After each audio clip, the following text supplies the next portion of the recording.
ગુજરાતમાં દારૂબંધી હોવા છતાં પરપ્રાંતમાંથી મોટા પ્રમાણમાં વિદેશી દારૂનો જથ્થો ઘુસાડવામાં આવતો હોય છે, ત્યારે સુરત શહેરમાં દમણ, હરિયાણા, રાજસ્થાન, સેલવાસથી ગેરકાયદેસર રીતે દારૂ ઘુસાડવામાં આવતો હોય છે. સુરત શહેરના જોન 4ના અઠવા, ઉમરા, પાંડેસરા, વેસુ અને ખડોદરા પોલીસ સ્ટેશન વિસ્તારમાંથી 25નો વિદેશી દારૂ ઝડપાયો છે, જેને આજરોજ બુલડોઝર ફેરવી નાશ કરાયો. ગુજરાતમાં દારૂબંધી વચ્ચે પણ દારૂની હેરાફેરી અટકવાનું નામ નથી લેતી. પોલીસ દ્વારા દારૂના જથ્થાને ઝડપી લઈ છાશવારે કાર્યવાહી કરવામાં આવે છે, તેમ છતાં બુટલેગરો દ્વારા દારૂની ખેપ મારવામાં આવતી હોય છે.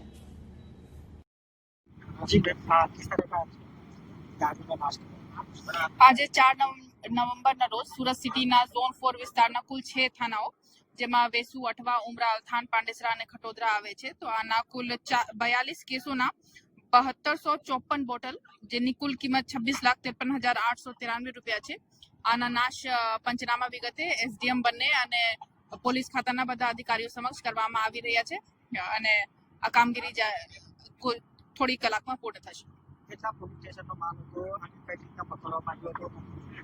ટોટલ 6 પોલીસ સ્ટેશન છે: અઠવા, ઉમરા, વેસુ, ખટોદરા, પાંડેસરા અને અલથાણ, અને કુલ 42 કેસો છે, અને અલગ અલગ થાનાના અલગ અલગ કેસો છે, જેમાંથી સૌથી વધારે વેસુના મુદ્દામાલ છે. ઓનલી 2 કેસીસ છે, બટ આ મહેંગી દારૂ હતી, તો ટોટલ 9,12,930 રૂપિયાના મુદ્દામાલ છે, અને બાકી થાનાઓમાં અલથાણના પણ 8,66,000ના મુદ્દામાલ છે, અને અધર થાનાના થોડો ભાગ છે.